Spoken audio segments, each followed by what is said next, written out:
사람은 살면서 누군가를 본받고 싶어 합니다. 얼마 전에 가족과 함께 이제 시장을 나갔다가 제가 한쪽에서 이렇게 기다려야 되는 상황이 되었는데요. 근데 갑자기 한 5살 정도로 추정되는 여자 어린아이가 혼자 앞을 이렇게 지나가더라고요. 좀 이상하다 싶었죠. 그때 한 40대 중반으로 보이는 생선가게 아저씨가 나오더니 애기한테 말을 걸어요. 애기야, 너 혼자 가니? 엄마 어디 있어? 길 잃어버렸어? 그래서 아이가 좀 긴장하면서 고개를 이렇게 끄덕거립니다. 상황을 보니까 그 넓은 시장에서 아기가 이제 엄마를 잃어버린 거예요. 그때 이제 아저씨가 그 아이를 안심시키더라고요. 근데 이 상황을 이제 처음부터 제가 쭉 지켜봤거든요. 혹시나 해서 제가 계속 지켜봤죠. 그러더니 이 아저씨가 마치 저를 의식한 듯이 아저씨는 나쁜 사람이 아니야 라는 것처럼 아이에게 일부러 더 친절하고 상냥하게 말을 건네더라고요. 애기야, 아저씨가 아빠 엄마 찾아줄게. 너 혹시 목걸이 있니? 아이가 갸우뚱거려요. 제가 그 목걸이 얘기를 듣고 나서 이분이 그래도 어린 자녀를 키우는 분인가 보다라는 생각을 했죠. 보통 어린 아이들 목에 목걸이에 아이 이름과 이제 엄마 연락처가 이렇게 조그맣게 새겨져 있거든요. 저희 아이들도 조금 해놨는데. 그러던 아저씨가 참 세심하신 게 그 두툼한 손으로 아이의 목에서 정말 조심스럽게 목걸이를 살짝 이렇게 꺼내더라고요. 여기 있다. 엄마 연락처 여기 있네. 아저씨가 전화해줄게. 그때 엄마한테 전화를 걸어요. 혹시 누구 엄마 되시죠? 아기가 길을 잃어버렸네요. 어디로 갈까요? 네, 제가 글로 갈게요. 그러면서 아이가 손을 잡고 이제 엄마를 찾았다고 하니까 막 웃으면서 그쪽으로 가더라고요. 정말 다행이다 싶었죠. 제가 그걸 보면서 세상에 저런 마음만 가진 사람들만 있어도 길 잃어버린 아이들은 금방금방 찾을 텐데 저런 분은 나라에서 상을 주면 좋겠다. 참 따뜻하고 본받을 만한 분이다라는 생각을 해보게 됐습니다. 우리 신앙도 마찬가지입니다. 신앙생활은 결국 하나님을 본받는 것입니다. 하나님을 닮아가는 것입니다. 오늘 본문은 바울은 우상 숭배로 가득한 그 에베소에 사는 성도들에게 우리가 일상에서 어떤 삶을 살아야 하는지 또 하나의 원리를 제시합니다. 오늘 1절은 이렇게 말합니다. 그러므로 사랑을 받는 자녀같이 너희는 하나님을 본받는 자가 되고. 여기서 본받는 자라는 말은 원어로 미메타스라고 합니다. 미메타스. 이 말의 뜻이요, 모방자라는 뜻입니다. 모방자. 다른 사람의 특성을 흉내내거나 모방하는 사람을 말하는 것이죠. 그리스도인은 하나님을 모방하는 삶을 추구해야 합니다. 왜 그럴까요? 우리는 그분의 사랑을 입은 자녀이기 때문입니다. 오늘 본문은 우리가 하나님을 본받는 자가 되기 위해서 어떻게 해야 하는지 말씀합니다. 첫째로 하나님을 본받는 자가 되기 위해서 사랑 가운데서 행하라는 것입니다. 사랑 가운데서 행하라. 2절에 보시면 그리스도께서 너희를 사랑하신 것 같이 너희도 사랑 가운데서 행하라.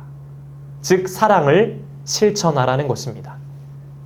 제가 종종 언급했던 기독교의 3대 고전 중 하나인 토마스 아켄피스의 그리스도를 본받아 라는 책에 사랑 안에서 행함이라는 파트가 나오는데 거기에 이런 글이 나옵니다. 우리 글 볼까요? 사랑이 없이 외적으로만 행하는 것은 그 누구에게도 유익이 되지 않습니다. 반면에 사랑으로 행하는 것은 그 일이 아무리 사소하고 보잘것없어 보이는 일일지라도 온전한 열매를 맺습니다. 하나님께서는 어떤 사람이 얼마나 큰 일을 하였는지를 보시는 것이 아니라 얼마나 큰 사랑으로 어떤 일을 행하였는지를 보시기 때문입니다. 라고 합니다. 흔히 기독교를 사랑의 종교다라고 말을 합니다. 만약에 그리스도인에게서 사랑을 빼버린다면 무엇이 남겠습니까? 성경의 사랑장이라고 불리는 고린도전서 13장 3절 말씀에 보면 이런 말씀이 나옵니다. 내가 내게 있는 모든 것으로 구제하고 또 내 몸을 불사르게 내줄지라도 사랑이 없으면 내게 아무 유익이 없느니라. 사랑이 없으면 내게 아무 유익이 없느니라. 내가 천사의 말을 하거나 몸을 불태워 구제할지라도 거기에 사랑이 없으면 아무것도 아니라는 것입니다. 이런 기독교를 한마디로 사랑이라고 말하지만 저를 포함한 어느 누구도 이 사랑이라는 주제를 자신 있게 말하진 못할 것입니다. 그러나 주님의 말씀이시기에 두렵고 떨리는 마음으로 사랑에 대한 말씀을 나누고 있는 것입니다. 이런 질문을 던져봅니다. 왜 그리스도인이 사랑해야 하는가? 도대체 우리는 왜 사랑해야 하는가? 성경은 이것에 아주 단호하게 분명하게 대답을 합니다. 요한일서 4장 7절 8절 말씀해 보시면 사랑하는 자들아 우리가 서로 사랑하자. 사랑은 하나님께 속한 것이니 사랑하는 자마다 하나님으로부터 나서 하나님을 알고 사랑하지 아니하는 자는 하나님을 알지 못하나니 이는 하나님은 사랑이심이라. 하나님은 사랑이심이라. 저희 강대상 요 앞에도 쓰여 있죠. 여기 보이십니까? 영어로 뭐라고 써 있죠? 예. 발음이 너무 좋으시네요. God is love. 하나님은 사랑이시기 때문입니다. 그러나 여러분 세상은 어떻습니까? 자신을 희생하는 진짜 사랑이 아니라 자기중심적이고 자기 만족을 추구하는 가짜 사랑을 하고 있습니다. 이전에 말씀드린 것처럼 하나님을 사랑하고 세상은 사용해야 하는데 반대로 세상을 사랑하고 하나님을 사용하는 전도된 사랑, 뒤바뀐 사랑을 하고 있다는 것입니다. 오늘 1절, 2절 말씀이 자기 희생적인 사랑, 예수님의 사랑을 말한다면 3절에서 5절까지 말씀은 자기 중심적인 사랑을 보여주고 있습니다. 우리가 멀리 해야 할 것들이죠. 먼저는 음행이 나옵니다. 음행은 모든 성적인 죄를 말합니다. 음행은 사람을 죄악으로 빠뜨리는데 엄청난 위력을 가진 사탄의 무기입니다. 그리고 더러운 것은 이 성적인 죄와 함께 사용되죠. 탐욕은 뭡니까? 욕심을 말하죠.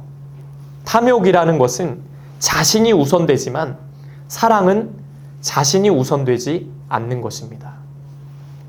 그 외에도 누추함, 어리석은 말, 희롱의 말 이런 것들이 다 자기 중심적인 사랑의 모습들입니다.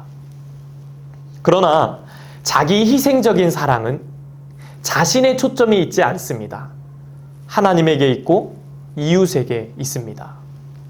그런 자들은 어떤 말을 한다고 성경은 말합니까? 오늘 4절에 나오죠. 4절 우리 함께 읽어보겠습니다. 시작. 누추함과 어리석은 말이나 희롱의 말이 마땅치 아니하니 오히려 감사하는 말을 하라. 아멘. 오히려 어떤 말이요? 감사하는 말을 하라. 이것이 사랑 안에 거하는 성도의 모습이라는 것이죠. 이 감사라는 말은 원어로 유카르스티아라고 합니다. 유카르스티아. 근데 이 유카르스티아라는 말을 자세히 보면요. 여기 안에 또 다른 단어가 숨겨져 있습니다. 바로 카리스라는 단어입니다. 카리스. 아마 한 번쯤은 들어보셨을 거예요. 은혜라는 뜻입니다. 은혜. 감사 안에는 은혜가 담겨 있다는 것이죠. 즉 하나님의 은혜를 입은 부르심을 받은 성도들이 해야 할 말은 감사의 말이라는 것입니다. 어리석은 말, 희롱의 말이 아니라 감사의 말이다라는 겁니다. 자기 희생적인 사랑이 있는 사람에게는 은혜의 말, 감사의 말이 충만하다는 것입니다. 이것이 사랑 안에 거하는 성도의 모습이라는 것입니다. 말씀을 준비하면서 이런 재미난 이야기를 한번 보게 됐어요. 어느 목사님이 이제 새로 결혼을 앞둔 자매에게 축복의 말씀을 전하고 싶어서 성경 말씀을 묵상하는 가운데 요한일서의 말씀이 마음에 와닿았습니다. 요한일서 4장 18절 말씀인데요. 사랑 안에 두려움이 없고 온전한 사랑이 두려움을 내쫓나니 두려움에는 형벌이 있음이라 두려워하는 자는 사랑 안에서 온전히 이루지 못하였느니라. 그래서 목사님은 이제 결혼을 앞둔 자매에게 결혼을 축하한다라고 하면서 이 요한일서 말씀 성경 구절을 같이 메시지를 써서 이렇게 보냈습니다. 근데 목사님이 요한일서니까 요일 4장 18절 이렇게 보내야 되는데 그만 실수로 여기서 1자를 빼버립니다. 그래서 요 4장 18절 이렇게 실수로 보낸 거예요. 요니까 요한복음이잖아요. 요 4장 18절. 그래서 이 자매가 너무 기뻐가지고 목사님의 문자를 받고 있는 그대로 요1이 아니고 요한복음 4장 18절 말씀을 막 찾아봤습니다. 근데 바로 이 말씀이었어요. 예수님이 사마리아 여인에게 하신 말씀이죠. 너에게 남편 5이 있었고 지금 있는 자도 내 남편이 아니니 내 말이 참되도다. 결혼을 앞둔 자녀에게 아주 은혜로운 요한복음 4장 18절 말씀. 너에게 남편 5이 있었고 지금 있는 자도 내 남편이 아니다. 라는 이런 황당한 문자를 모르고 이렇게 실수로 보낸 거예요.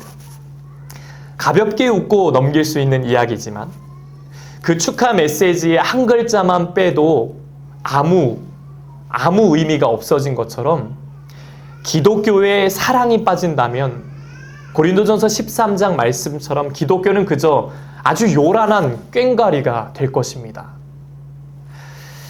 예전에 제가 읽은 책 중에 그 김형익 목사님의 답 없이 살아가기, 답 없이 사랑하기라는 책을 봤는데요. 거기에 이제 오늘 이 말씀과 아주 연관이 깊은 내용이 나오더라고요. 이런 내용이 나옵니다. 그리스도인이 살아가는 이유는 사랑하기 위함입니다.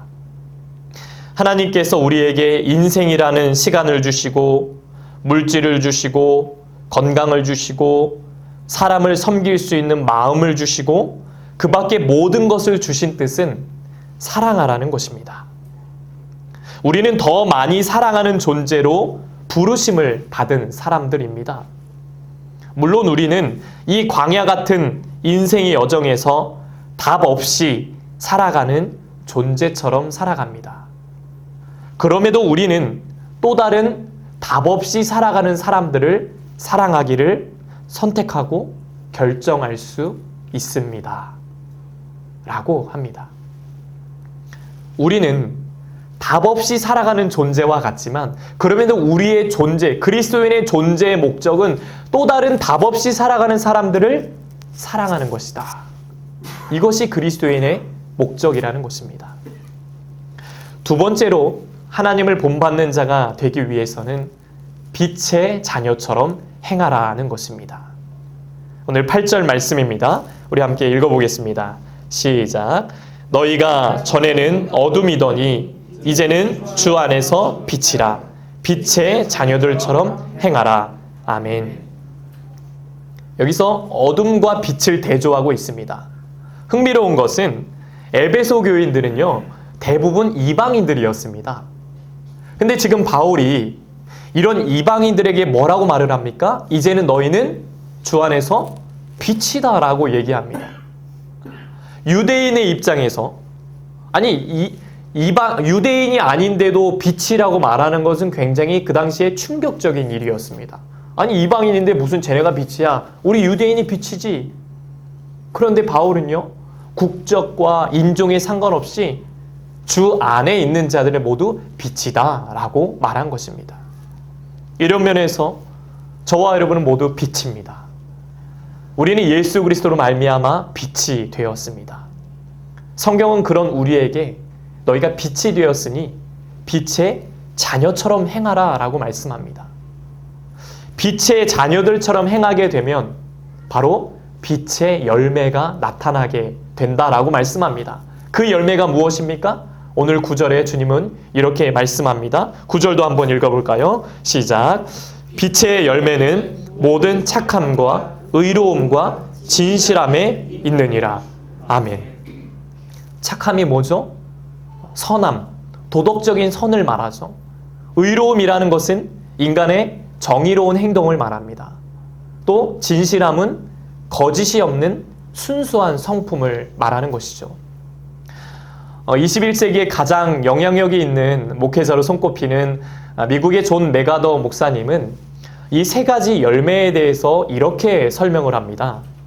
착함은 나와 다른 사람과의 관계에서 나타나고, 그쵸? 나와 다른 사람과의 관계에서 나타나고, 의로움은 나와 하나님과의 관계에서 나타나고, 진실함이라는 것은 나 자신에 대한 것이다 라고 얘기를 합니다. 참 공감이 되는 이야기예요. 이 세 가지 열매는 바로 하나님의 성품입니다. 우리 하나님은 선하시고 의로우시고 진실하신 분이다 라는 것입니다. 그렇다면 이런 빛의 자녀들이 늘 생각할 것은 무엇일까요? 우리는 무엇을 늘 고민해야 될까요? 오늘 10절은 이렇게 말합니다. 주를 기쁘시게 할 것이 무엇인가 시험하여 보라. 여기 시험하여 보라 라는 말은 원어로 도키마조라고 합니다. 도키마조. 이 말의 뜻은요, 이 본문에서 이렇게 사용됩니다. 분별하다 라는 뜻입니다. 분별하다. 그래서 이 말씀을 새번역 성경으로 다시 번역을 해보면 이렇게 번역을 합니다. 주님께서 기뻐하시는 일이 무엇인지를 분별하십시오 라는 단어를 씁니다. 우리가 무엇을 해야 주님이 기뻐하실까? 이것을 분별하고 생각해 보라는 것입니다. 오늘 찬양도 고백하지 않았습니까? 나 주님의 기쁨 되기 원하네. 이것이 신앙생활 아닙니까? 여러분, 우리가 어떻게 주님을 기쁘시게 해드릴 수 있을까요? 힌트는 빛의 열매입니다. 하나님의 성품이죠. 착함과 의로움과 진실함. 이 성품을 그대로 담기만 한다면 주님은 반드시 기뻐하실 것입니다. 중요한 것은 무엇을 많이 하느냐가 아닙니다. 무엇이 되느냐, 어떤 사람이 되느냐입니다. 주의 일을 많이 하면 어떻고 적게 하면 어떻습니까? 받은 은사대로 감당하면 되는 것입니다. 주님이 내게 주신 것을 가지고 최선을 다할 때 주님은 기뻐하십니다. 우리가 할 수 없는 일을 억지로 하는 것은 주님은 기뻐하지도 않으시고 요구하시지도 않습니다. 우리가 할 수 있는 자리에서의 최선, 주님은 그것을 원하십니다. 성경의 오병이어 사건에서 어린아이의 최선은 물고기 2마리와 보리떡 5개였습니다. 골리앗과의 싸움에서 다윗의 최선은 물맷돌이었습니다. 마찬가지로 하나님은 우리의 형편에서 최선을 다하기를 원하십니다. 하나님은 우리의 능력을 보시지 않습니다. 세상은 능력으로 사람을 평가하지만 교회는 능력을 보지 않습니다. 교회는 시험 봐서 오는 것도 아닙니다. 부한 자나 가난한 자나 건강한 자나 연약한 자나 누구나 올 수 있는 것이 교회입니다.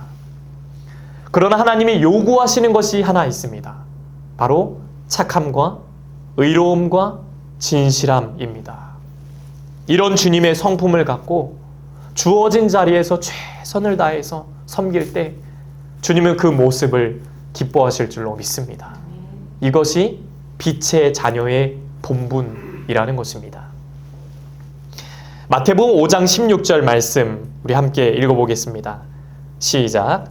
이같이 너희 빛이 사람 앞에 비치게 하여 그들로 너희 착한 행실을 보고 하늘에 계신 너희 아버지께 영광을 돌리게 하라.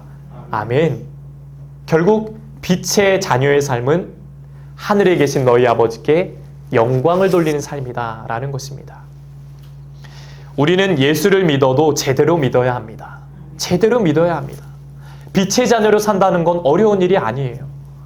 우리는 모두 빛의 자녀가 되고 싶습니다. 주님은 그런 우리에게 빛을 주신다고 오늘 말씀합니다. 오늘 14절 후반 말씀에 보시면 그리스도께서 너에게 비추이시리라 하셨느니라. 비추이시리라 하셨느니라. 여러분, 예수 그리스도가 빛입니다. 믿으십니까? 예수 그리스도가 빛이십니다. 우리가 할 일은 마음을 열고 그 빛을 받아들이는 것입니다. 무슨 뜻이죠? 힘들고 고단한 삶을 살아갈 때마다 예수님을 바라보라는 것입니다. 예수님께 매달리라는 것입니다. 그럴 때 그 예수의 빛이 우리의 삶을 비춰 주실 것입니다. 그 빛의 힘으로 내 삶의 어둠은 물러가고 절망은 물러가고 소망의 주님이 우리와 함께 하실 줄로 믿습니다. 이런 주님과 함께 빛의 자녀로 승리하며 사는 저와 여러분 되시길 간절히 소망합니다. 1912년 3월에 32살의 독일계 미국인 간호사가 한국에 들어와서 선교사로 22년간을 사역을 했습니다. 바로 미국의 서서평 선교사입니다. 그녀는 말을 타고 다니면서 호남권과 제주도까지 복음을 전했습니다. 14명의 고아를 자녀를 입양해서 길렀습니다. 28명의 가난한 과부들을 사랑으로 섬겼고 특히 한센병 환자들을 극진한 사랑으로 섬겼습니다. 이런 그녀는 골수염과 간염과 영양실조가 다 겹쳐서 결국 소천을 하게 됩니다. 그녀의 마지막 유언은 이것이었습니다. 천국에서 만납시다. 천국에서 만납시다. 당시 동아일보는 자선과 교육 사업에 일생을 바친 빈민의 어머니 서서평양 서거라는 제목과 함께 그녀를 다시 태어난 예수라고 평가했습니다. 다시 태어난 예수. 그녀의 머리말에는 항상 이런 좌우명이 있었다고 합니다. 바로 not success but service. 성공이 아니라 섬김이다. 성공이 아니라 섬김이다.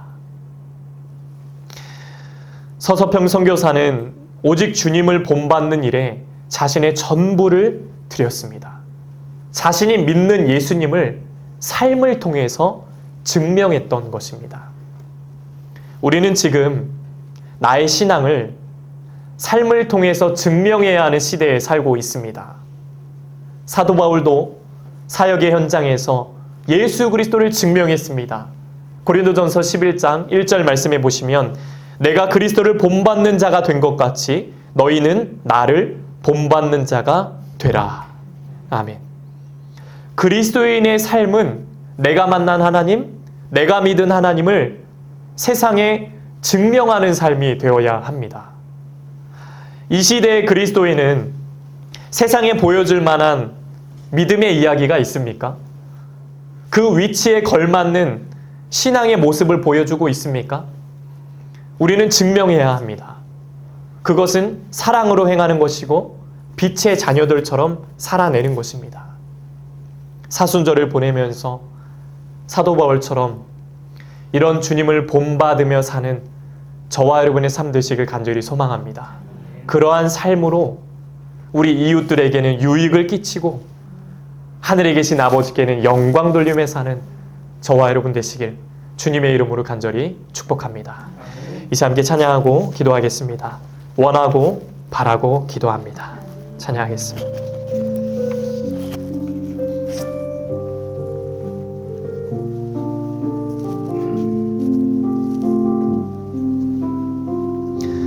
이 세상을 살아가는 동안에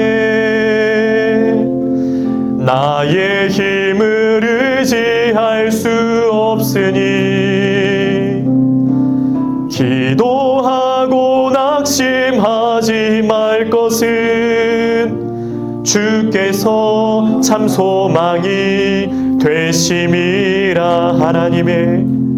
하나님의 꿈이 나의 비전이 되고 예수님의 성품이 나의 인격이 되고 성령님의 권능이 나의 능력이 되길 원하고 바라고 기도합니다. 주의 길을 걸어가는 동안에 세상의 것 의지할 수 없으니 감사하고 낙심하지 말 것은 주께서 참 기쁨이 되심이라. 하나님의 꿈이 나의 비전이 되고 예수님의 성품이 나의 인격이 되고 성령님의 권능이 나의 능력이 되길 원하고 바라고 기도. 하나님의 꿈이 나의 비전이 되고 예수님의 성품이 나의 인격이 되고 성령님의 권능이 나의 능력이 되길 원하고 바라고 기도. 우리 마지막 고백합니다. 하나님의 꿈이 나의 비전이 되고 예수님의 성품이 나의 인격이 되고 성령님의 권능이 나의 능력이 되길 원하고 바라고 기도합니다. 아멘. 이 시간 기도할 때 하나님, 무엇보다 주님을 본받는 자가 되길 원합니다. 예수님처럼 사랑으로 섬기게 하시고 빛의 자녀답게 살게 하여 주옵소서. 우리의 착한 일실로 하늘에 계신 아버지께 영광을 돌리며 사는 삶이 되게 하여 주시옵소서. 주님의 성품을 닮아가게 하여 주시옵소서. 이 시간 주여 머리치고 우리 통성으로 함께 기도하시겠습니다. 주여, 하나님 아버지 감사합니다. 오늘도 하나님의 귀한 말씀을 듣습니다. 너희는 하나님을 본받는 자가 되라. 너희는 주님을 본받는 자가 되라. 주님의 말씀하셨습니다. 하나님, 무엇보다 우리가 살아가면서 주님을 본받는 자가 되길 원합니다. 예수님처럼 사랑으로 섬기게 하소서. 어렵지만 우리가 그리스도인이기 때문에, God is love, 하나님은 사랑이시기 때문에, 우리는 그분의 사랑을 입은 자녀이기 때문에 우리가 조금 더 사랑으로 섬기게 하시고 더 사랑을 베풀며 살아갈 수 인도하여 주시옵소서. 빛의 자녀답게 살게 하여 주시옵소서. 예수 그리스도가 빛이십니다. 예수님이 빛이십니다. 하나님, 우리가 할 것은 주님을 받아들이는 것입니다. 주님을 받아들이는 것입니다. 힘들고 고단한 인생을 살아갈 때마다 믿음의 주 온전케 하시는 예수님을 바라보게 하여 주시옵소서. 주님을 바라보게 하여 주시옵소서. 주님께 매달리게 하여 주시옵소서. 주님께 매달리는 삶이 되게 하여 주시옵소서. 그럴 때 그 예수의 빛이 우리의 삶을 비춰주실 줄로 믿습니다. 그 빛의 힘과 능력으로 우리 삶의 어둠은 물러가고 모든 절망과 낙심은 사라져가고 소망의 주님께서 함께 하실 줄로 믿습니다. 빛의 자녀들, 빛의 주님께서 소망으로 우리 함께 하실 줄로 믿습니다. 그 빛의 주님과 함께 날마다 승리하며 살아갈 수 있는 우리의 삶이 되게 하여 주시옵소서. 우리의 착한 행실로 하늘에 계신 아버지께 영광 돌리며 살아갈 수 있는 우리 믿음의 삶이 되게 하여 주시옵소서. 하늘에 계신 너희 아버지께 영광 돌리게 하라. 우리의 삶이 주님께 영광 돌리는 삶이 되게 하여 주시옵소서. 주님의 성품을 닮아가게 하여 주시옵소서. 살아도 주를 위해, 죽어도 주를 위해, 살아 죽으나 나는 주님의 것입니다. 오직 주님의 영광을 위해서 이웃에게 유익을 끼치며 하늘에 계신 아버지께 영광 돌리며 사는 하나님을 본받는 삶이 되게 하여 주옵소서. 이번 사순절에 더욱더 주님을 가까이 하기 원합니다. 주님을 더 깊이 묵상하고 주님을 더 본받는 자가 되게 하여 주옵소서. 사랑으로 섬기게 하여 주시옵소서. 빛의 자녀처럼 살게 하여 주시옵소서. 하나님, 우리가 빛의 자녀로서 어둠 가운데 살아가지 아니하고 절망과 낙심에 눌리는 것이 아니라 소망의 주님을 바라보며 믿음의 주 온전케 하신 예수를 바라보며 무엇보다 주님께 매달리고 주님께 부르짖고 주님께 매달리며 살아갈 수 있는 우리 믿음의 삶이 될 수 있도록 주님께서 인도하여 주시고 붙잡아 주시옵소서. 하나님, 날마다 주님을 본받는 자가 되게 하여 주시옵소서. 사랑으로 행하게 하시고 빛의 자녀답게 살게 하여 주시옵소서. 빛의 주님과 함께 동행하면서 날마다 승리하면서 이 서서병 선교사님처럼 성공이 아니라 섬깁니다. 성공이 아니라 섬깁니다. 자신의 온 몸을 들여서 주님을 위해 헌신했던 그 선교사님을 본받아 우리의 삶을 드리게 하여 주옵소서. 나의 신앙을, 내가 만난 예수님을 증명하는 시대, 증명하는 삶이 되게 하여 주시옵소서. 더욱더 주님을 본받는 삶이 되게 하여 주시옵소서. 아버지 도와주시옵소서.